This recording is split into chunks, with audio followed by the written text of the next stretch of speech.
Bonjour et bienvenue en Transparence, le magazine de la rédaction qui parle de l'actualité et qui donne la parole à ceux qui font l'actualité. Notre invité ce midi, c'est le secrétaire général de Calédonie Ensemble, Philippe Michel. Bonjour. Bonjour. Merci d'avoir accepté notre invitation et votre actualité. C'est le lancement cette semaine de votre campagne pour le non au référendum du 4 octobre avec un slogan « Écris ton non ». C'est un jeu de mots, bien sûr. Quel est l'esprit et la philosophie de cette campagne de Calédonie Ensemble ? Écoutez, c'est une philosophie qui peut se décliner autour de trois concepts. D'abord, c'est un nom calédonien qui est attaché à nos valeurs particulières, à nos identités particulières, à notre histoire particulière au sein de la République. Ce que je veux dire, c'est que c'est un nom du vivre ensemble calédonien, c'est un nom du destin commun, c'est un nom du partage avec les communautés. Ensuite, c'est un nom qui se veut respectueux du oui, autrement dit respectueux de ceux de nos compatriotes qui ont un autre projet que le nôtre pour l'avenir du pays. Et donc à ce titre, qui n'est surtout pas ni anti-Kanak, ni anti-océanien, ni anti-indépendantiste, ni anti-rien d'ailleurs. Puis, pardon, je finis. Puis enfin, c'est un nom de projet parce que nous savons tous qu'au-delà du premier, du deuxième et du troisième référendum, rien ne sera réglé et qu'il faudra porter un projet pour continuer à vivre ensemble et en paix. On a quand même envie de vous dire qu'un non sera un non, de toute façon, qu'il soit d'ouverture, pas d'ouverture de projet ou non. C'est vrai. Alors, pourquoi ne pas jouer l'unité jusqu'au référendum de tous ceux qui appellent à voter non ? D'abord parce que on ne partage pas les mêmes valeurs et le même projet. Ce que je veux dire, c'est que le front loyaliste, qui fait lui aussi campagne pour le non... Il s'appelle les loyalistes maintenant. Pardon. Ils ont enlevé le front. Bon, ok. Donc les loyalistes qui font eux aussi campagne pour le non, pour les uns portent un projet de partition de la Nouvelle-Calédonie pour l'après-référendum. Pour les autres, se sont toujours opposés à la poignée de main, aux accords de Matignon ou à l'accord de Nouméa, je parle du Rassemblement national. Et que nous, forcément, nous ne nous reconnaissons pas, dans ces postures-là ou dans ces projets-là pour l'après-référendum. Et puis je crois que en faisant campagne chacun de notre côté, d'une certaine manière, on renforce en réalité le camp du non, parce que là où certains ont choisi de s'adresser à ceux qui sont dans l'affirmation d'une majorité, d'un rapport de force, et donc de cette légitimité politique-là, nous, on a choisi, à côté du Front des loyalistes, donc de s'adresser aux Calédoniens qui pensent que l'avenir du pays se réglera plus dans le respect et le dialogue que dans le rapport de force. Voilà, en fait, vous affirmez que vous allez ratisser plus large en ayant chacun votre discours et votre auditoire, votre électorat. Oui, en tout cas, c'est ce que je crois, parce que je pense que beaucoup de Calédoniens sont de plus en plus inquiets de la radicalisation du discours, des tensions politiques qui apparaissent, d'une campagne qui est de plus en plus dure, très différente de celle du premier référendum, avec chaque jour qui passe des oukases, des excès de part et d'autre d'ailleurs. Mais vraiment, vous le sentez vraiment ? Est-ce qu'on ne se fait pas un peu peur en disant ça ? Tout le monde dit que la campagne se radicalise. Vous le sentez au travers de quoi ? Écoutez, d'abord, ce que je constate, c'est que pour la première consultation en 2018, d'abord, nous étions d'accord, indépendantistes, non indépendantistes, sur tout. On était d'accord sur la date, on était d'accord sur la question, on était d'accord sur les inscriptions d'office, on était d'accord sur les bureaux de vote décentralisés, on était d'accord sur les procurations, on était d'accord sur tout. Et par ailleurs, à l'époque, on échangeait dans le cadre d'un groupe du dialogue voulu par le Premier ministre pour tracer des perspectives pour l'après-référendum sur... On rappellera que tout le monde n'était pas dans ces groupes, donc il y avait déjà des tensions. C'est exact. Mais en tout cas, il y avait à l'époque un dialogue entre indépendantistes, non-indépendantistes, ou tout au moins une partie, et l'État, sur des perspectives de valeurs partagées, de bilans politiques partagés pour l'après-accord. Donc, on a eu une première consultation qui s'est déroulée dans des conditions idéales. 81% de participation, aucune contestation, aucun désordre, etc. Qu'est-ce qu'on a aujourd'hui ? On a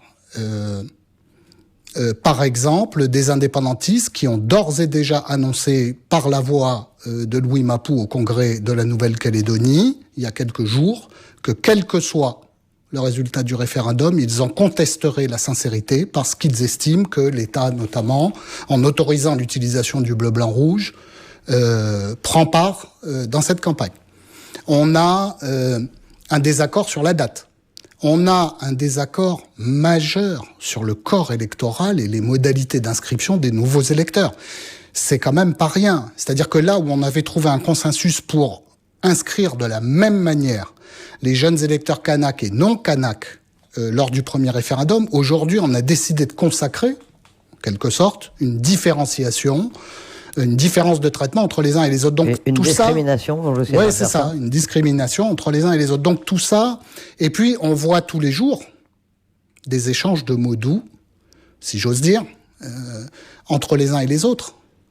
Moi, quand je vois la présidente de la province sud qui fait des posts sur Facebook pour expliquer que, je sais pas, les désordres à Bélep, ça donne un avant-goût de l'indépendance, que l'incendie de la bâche de la province sud, c'est une marque de une menace ou un manque de respect des indépendantistes contre les institutions ou contre la République, et que je vois de l'autre côté, parce que de ce point de vue-là, faut être équitable, et que je vois de l'autre côté le président de l'Union calédonienne qui explique que le gouvernement tombera après le deuxième référendum, qu'il demande le rapatriement du haut-commissaire et du général, et que il n'est plus question de dialogue à trois pour l'après-accord de Nouméa, mais que les indépendantistes veulent revenir à un dialogue en bilatéral entre l'État colonisateur et le peuple kanak colonisé.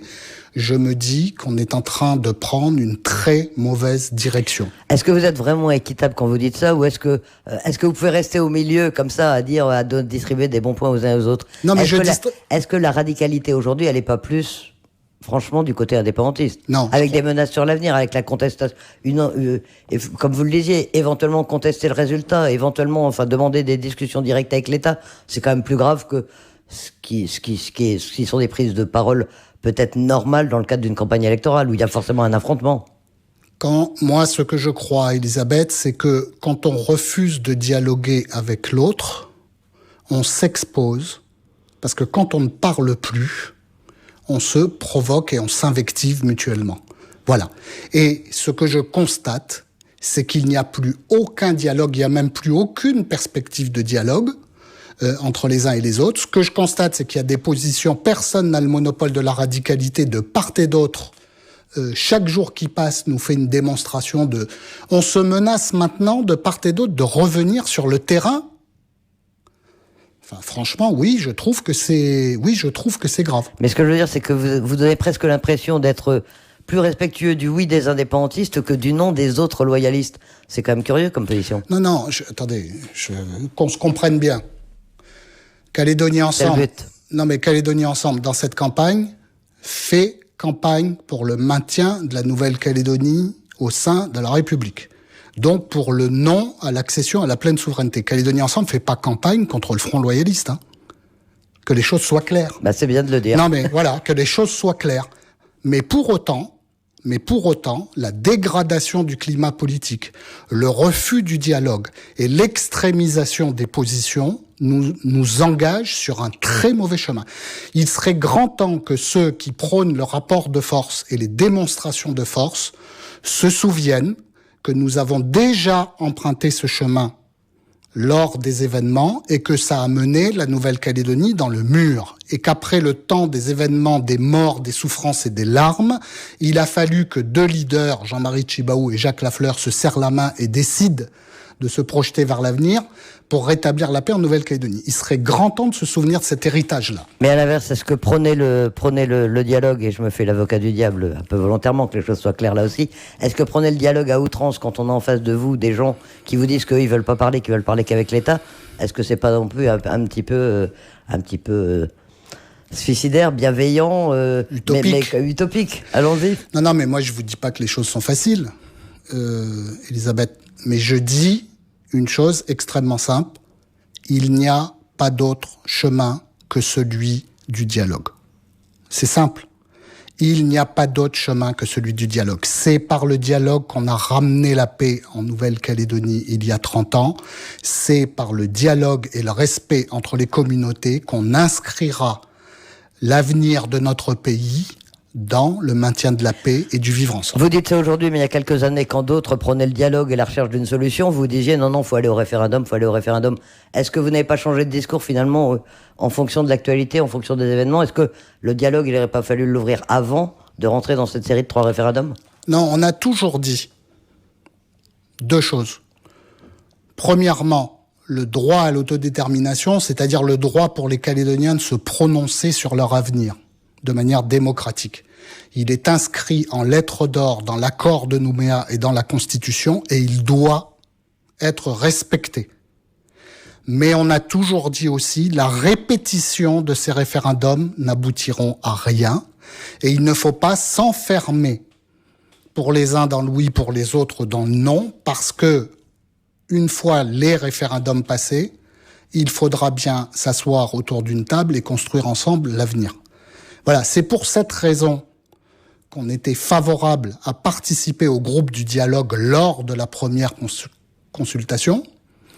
Il s'agissait, au-delà du moment d'opposition démocratique entre les uns et les autres, d'affirmer qu'on avait des valeurs partagées, qu'on était attaché à des politiques publiques, des institutions, qu'on soit d'ailleurs indépendantiste ou non indépendantiste, pour tracer une perspective pour l'après. Mais vous voyez bien que les gens qui étaient autour de la table à ce moment-là et qui vous ont dit qu'ils partageaient ces valeurs, etc., sont passés aujourd'hui dans une toute autre optique et dans une toute autre posture. Donc est-ce que vraiment ça a servi à quelque chose, cette charte des valeurs, ce bilan partagé de l'accord de Nouméa sur lequel vous aviez fait campagne en 2018? Ce sont les mêmes qui l'ont signé, qui aujourd'hui vous disent on veut discuter uniquement avec l'État et on va contester les résultats.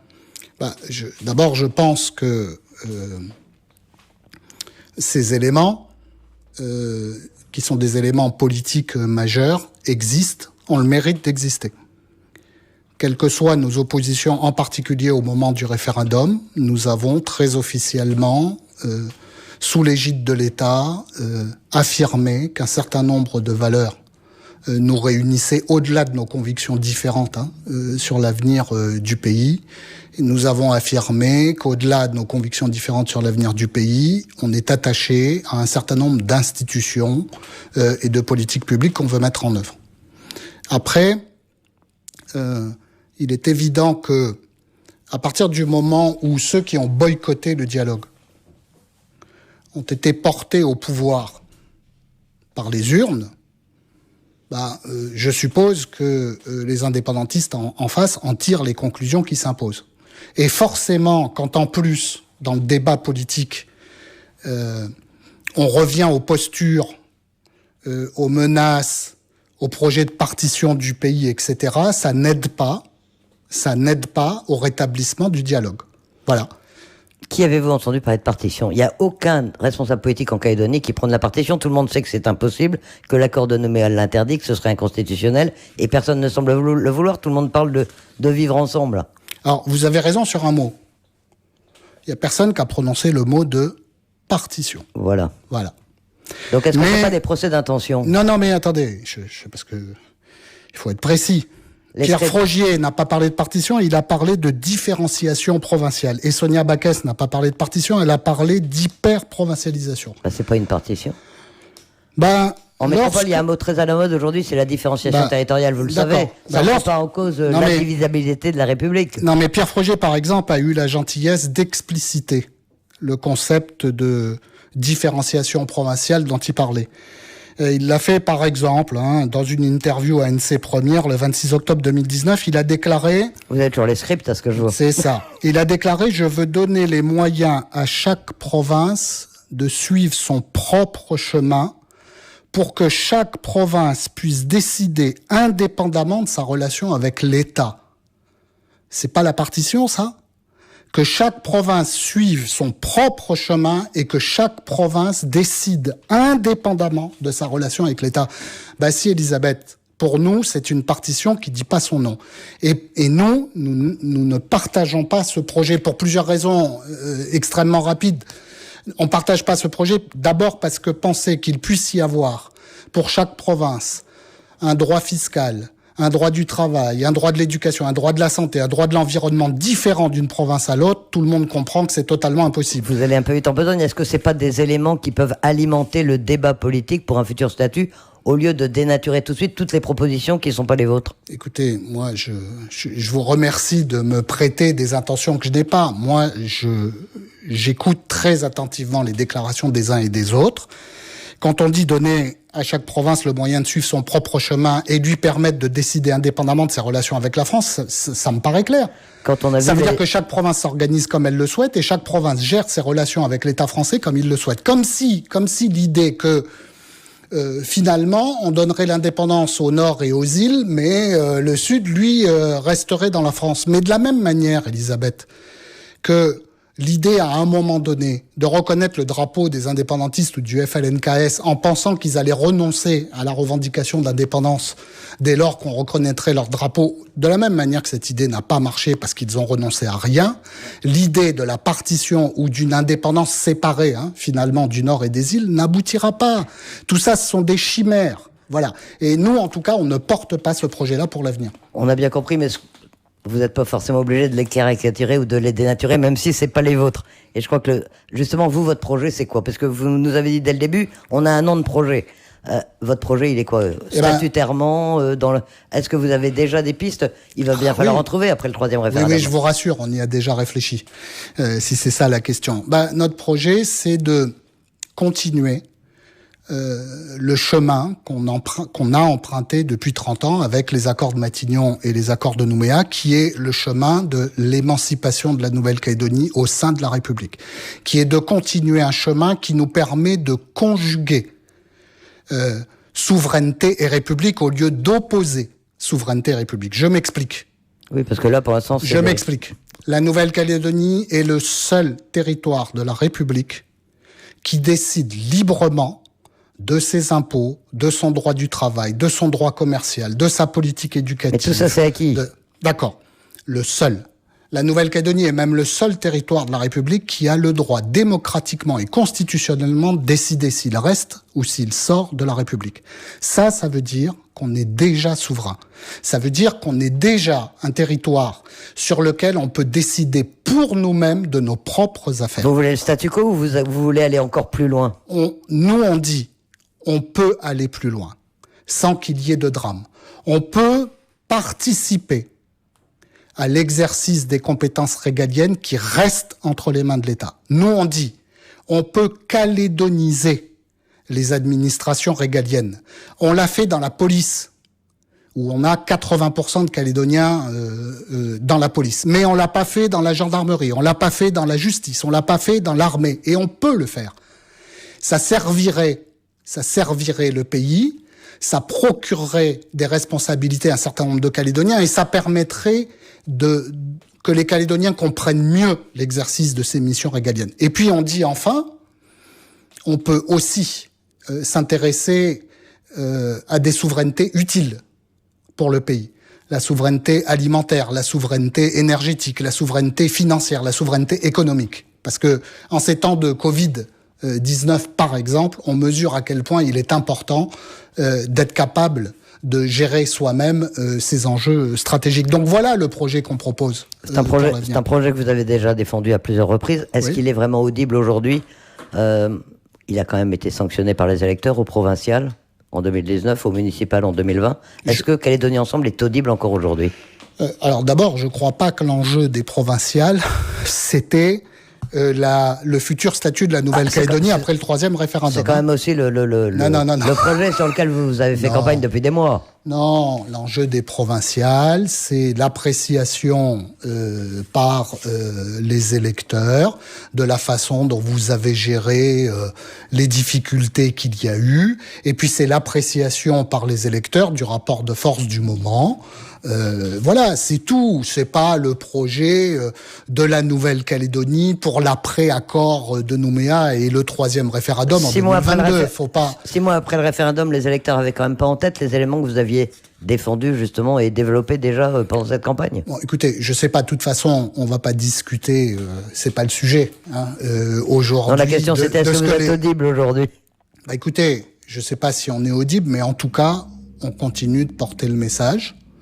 On continue de faire campagne pour le rétablissement du dialogue, pour le respect mutuel, parce que c'est selon nous le seul moyen de maintenir la paix, le progrès et le développement dans notre pays. Voilà la campagne qu'on porte, voilà le message qu'on porte. Dans ce contexte, l'élection de recomitant à la présidence du Congrès, là pour le coup c'est du partage des institutions, ça vous plaît pas néanmoins? Moi je considère que aux élections provinciales comme au référendum, il y a une majorité non indépendantiste qui s'est exprimée et qu'à ce titre, les assemblées du pays ou les institutions du pays, que ce soit le Congrès de la Nouvelle-Calédonie ou le gouvernement, doivent logiquement être présidées par des non-indépendantistes. Alors, ça n'a pas été le cas, ni l'année dernière d'ailleurs, ni cette année. Pourquoi ? Parce qu'il y a un mouvement politique, l'éveil océanien, qui a été l'année dernière écarté de toutes les responsabilités à la province sud et qui, en réaction, a fait élire Rocco Amitan à la présidence du Congrès, et puis qui ensuite a été rappelé par cela même qu'il avait écarté de toutes les responsabilités pour être associé à quelques compétences, mais qui, de nouveau, après un an de collaboration de l'éveil océanien avec l'avenir en confiance à la province et au gouvernement, ils ont décidé donc d'intégrer le groupe UC-FLNKS au Congrès. Pourquoi ça ? Parce que entre-temps... D'être un groupe charnière qui ne veut choisir ni pour l'indépendance ni contre l'indépendance. Et que... ça vous inquiète, ce genre d'attitude? On l'a déjà vu par le passé, des partis qui, ça m'inquiète. Qui faisaient des majorités. Non, mais oui, ça m'inquiète parce que... la première responsabilité de ceux qui ont gagné les élections, c'est de garantir le fonctionnement des institutions, le fonctionnement normal des institutions et l'existence d'une majorité stable. C'est ça le premier devoir de quelqu'un qui a été élu pour gouverner. C'est d'ailleurs ce que Pierre Frogier avait fait en 2009, lorsque, ayant gagné les élections, il a quand même décidé de passer un accord de gouvernement avec les autres partis non indépendantistes. C'est ce que Philippe Gomès avait fait de la même manière en 2014. Et c'est ce qui n'a pas été fait en 2019. Et le résultat de cette faute politique, c'est ce qui se passe aujourd'hui. C'est ce qui se passe aujourd'hui. Et puis j'ajoute enfin, dernier élément, que parce que j'ai entendu le leader de l'éveil océanien se prononcer là-dessus, il y a aussi la radicalisation de la campagne, pour le référendum qui l'a incité, si j'ose dire, à prendre la position qu'il a prise. Quand on fait une campagne ouvertement raciste ou anti-communautaire, on finit par en payer le prix. C'est comme l'attitude qu'avait l'éveil océanien dès les provinciales de mai, bien avant que la campagne ne soit lancée. Ils ont toujours dit dès le début qu'ils ne prendraient pas parti pour un campagne. Ok, si vous voulez. Mais enfin, en attendant... on ne sait pas de quoi demain sera fait au plan institutionnel, parce qu'effectivement, ceux qui ont gagné les élections ne sont pas capables de garantir le fonctionnement normal des institutions et l'existence d'une majorité stable. Le temps passe, je voudrais vous entendre également rapidement, malheureusement, sur le nickel. L'actualité est dense, la dette abyssale de KNS, les difficultés de la SLN, la reprise de Vale NC. Quel est le positionnement de Calédonie Ensemble sur tous ces sujets, notamment dans l'actualité? Est-ce que vous êtes favorable aux autorisations d'exportation de minerais qui ne peuvent être exploités localement, comme le demandent Vale et la SLN? Alors, votre question est riche. Je vais essayer de... J'ai bien conscience que vous ne pourrez pas répondre à tout. Non, mais la dette abyssale de KNS. Oui, c'est inquiétant, bien sûr, et oui, on préférerait que... Mais c'est pas surprenant. Vous vous attendiez à une situation comme celle-là, non? Vous avez cru à un moment que la doctrine Nord, KNS, pourrait prospérer? Non, mais ce que je crois surtout, Elisabeth, je veux le dire, c'est que l'usine du Nord a toujours été et est un élément majeur du rééquilibrage du pays. Je crois que si l'usine du Nord n'existait pas, c'est pas 75% de la population du pays qui vivrait en province sud, c'est 90% de la population du pays qui vivrait en province sud. Voilà, ce que je veux dire, c'est que, et c'est pour ça que depuis l'origine, nous on a soutenu ce projet d'usine du Nord. Après, ce que je crois, ou ce que je constate, c'est que tous les métallurgistes ont des difficultés énormes. KNS a ses difficultés avec cette dette abyssale. La SLN a des difficultés extrêmement importantes et menace de fermer. Et Vale a des difficultés avérées, puisque de toute façon, il a décidé de partir. Et même qu'il met 50 milliards sur la table pour payer quelqu'un pour lui reprendre son usine. Donc, ce que je crois, c'est qu'il faut s'attacher à régler les problèmes plutôt que de ressortir des oppositions qui ne servent à rien.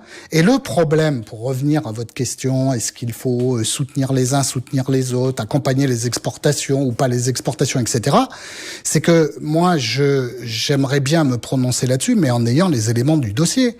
Or, à aucun moment, personne n'est venu nous faire une présentation des enjeux et de la situation des métallurgistes, ni au Congrès de la Nouvelle-Calédonie, ni à l'Assemblée de la Province Sud, ni à Promo Sud, qui est actionnaire de la SPMSC dans Valais.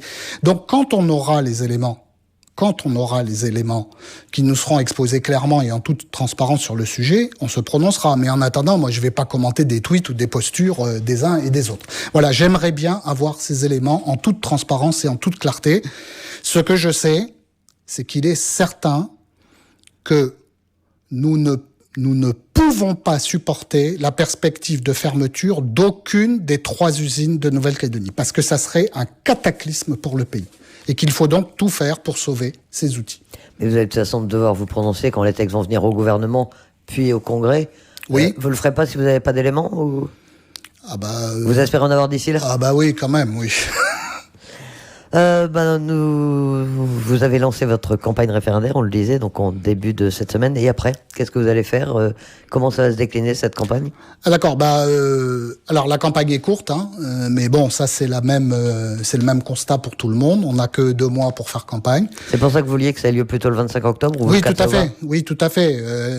On a toujours pensé 2 choses. D'abord, on pense que les gens ont un peu la tête ailleurs avec les difficultés liées au Covid.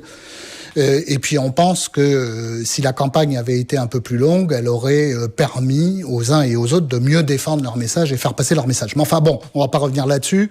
La campagne, elle est courte, elle durera que 2 mois. Donc, en 2 mois, faut essayer d'en faire un maximum. Et pour ce qui nous concerne, on tiendra donc 4 conseils politiques. Le premier sera vendredi prochain à l'université. On fera la semaine suivante un conseil politique à la fois pour la région centre-ouest. On fera la semaine suivante un conseil politique à Koné pour le nord. On fera la semaine d'après un conseil politique aux îles Loyauté.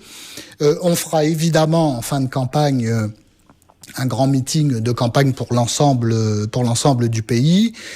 On fera une série de réunions dans toutes les communes. On fera une équipe spéciale, comme on l'avait fait lors de la campagne de 2018, pour également aller porter notre message en tribu, parce que c'est important d'aller en terre indépendantiste pour expliquer pourquoi nous sommes partisans du maintien de la Nouvelle-Calédonie dans la République et quel est notre projet pour l'après-accord de Nouméa.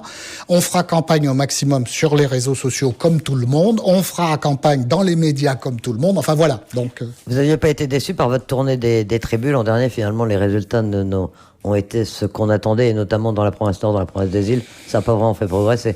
Je pense que l'année dernière, tout le monde a été surpris par le résultat.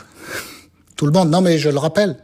On avait des instituts de sondage, je le rappelle, qui pronostiquaient minimum 65% pour le non, voire 70%. On avait des responsables politiques non indépendantistes de tous les mouvements indépendantiques. Et pas seulement non indépendantistes, c'est ça, qui avaient pronostiqué une large victoire du non, un gros non, un non massif, pour reprendre des expressions consacrées. Et puis ça n'a pas été ça. Voilà. Donc, il faut tirer les leçons de cette surprise et revenir avec une certaine humilité. Mais après, il faut faire ce qu'on a à faire. Et donc, effectivement, c'est certainement pas en faisant campagne auprès de gens qui sont déjà convaincus de ce qu'on dit qu'on gagnera des partisans supplémentaires à la cause qu'on défend. Donc, il faut porter ce message également en terre indépendantiste. Un meeting commun sur le non, c'est envisageable ou sans vous? S'il y avait un meeting de tous les partisans du non? Je sais pas, c'est à examiner. Pour l'instant, la proposition n'a pas été faite. Je sais pas, on s'interdit rien, mais pour l'instant, personne n'a parlé de ça. Personne ne vous a invité. La fin de ce magazine Transparence. Merci Philippe Michel d'avoir accepté votre invitation. Merci.